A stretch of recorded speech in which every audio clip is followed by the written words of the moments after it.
আসসালামু আলাইকুম। কেমন আছেন সবাই? আলহামদুলিল্লাহ আমি ভালো আছি। দেখুন আমার বাহিরের বিড়ালের অবস্থা। সে কিন্তু প্রতি বেলায় বেলায় এসে আমার বাসায় খেয়ে যায়।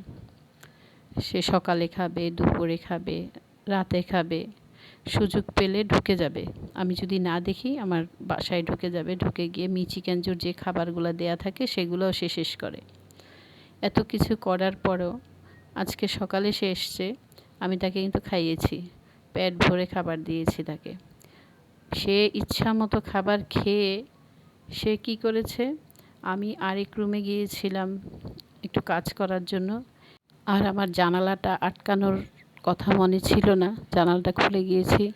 সে এই ফাঁকে সে আমার ঘরে ঢুকে গিয়েছে। ঘরে ঢুকে পাকের ঘর থেকে ভিজানো মাছ থেকে মাছের মাথাটা টেনে হিঁচড়ে সে নিচে নিয়ে গিয়েছে।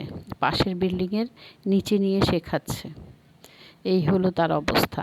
সে প্রায় সময় এই কাজ করে। সে কী করে, আমি যখন একটু কাজে ব্যস্ত থাকি সে আমার বাসায় ঢুকে পড়ে। ঢুকে মিচি কেঞ্জোর খাবারগুলো সে প্রায় খেয়ে যায়। এই হচ্ছে বিড়ালের স্বভাব। আপনি যতই আদর করেন না কেন, তাদের স্বভাবটা কিন্তু পাল্টায় না, থেকে যায়। যাই হোক, যারা বিড়াল পালেন তাদেরকে বলছি সাবধানে থাকবেন, কারণ ওদের এই অভ্যাসটা কিন্তু থেকেই যায়। আসলে অতিরিক্ত কোনো কিছুই ভালো না। বিড়ালটাকে খুব পছন্দ করি তো, এই পছন্দ করার প্রতিদান হলো এটা।